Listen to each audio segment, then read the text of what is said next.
వేదం మనకు అర్థం కావాలంటే దాదాపు జీవితం మొత్తం దానికి ఇచ్చేయాలి, జీవితం మొత్తం అందరూ వేదానికే ఇస్తే మిగిలిన పనులు ఎట్లా నడవాలి అనే ఉద్దేశంతో ఒక్కో దానికి ఒక్కొక్కటి పెట్టి లాస్ట్ మరి సామాన్యులకి వేద జ్ఞానం కావాలి కదా.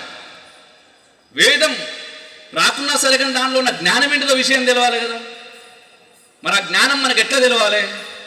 గీత, భగవద్గీత అందుకోసం మనకిచ్చారు.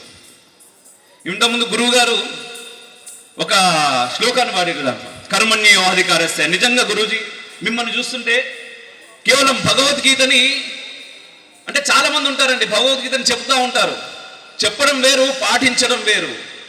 ధర్మం బాగుండాలి అని మనం కోరుకోవడం వేరు, ధర్మాన్ని పాటించడం వేరు. ఎప్పుడైతే మనం ధర్మాన్ని పాటిస్తామో ఆటోమేటిక్గా అది బాగుంటుంది. అది బాగుండదు కాదు, మనల్ని బాగుంచుతుంది. వారు దాదాపుగా 9 సంవత్సరాలు ఒక ఆల్బమ్ మీద, సింప్లిఫై చేసి చెప్తున్న ఒక ఆల్బమ్ మీద 9 ఏళ్ళు తన జీవితాన్ని, కాలాన్ని ఒక సినిమాలో చాలా అద్భుతంగా రాణిస్తున్నటువంటి వ్యక్తి అవన్నీ వదిలేసి గీత గురించి పెట్టిండు అంటే ఏమొస్తుందని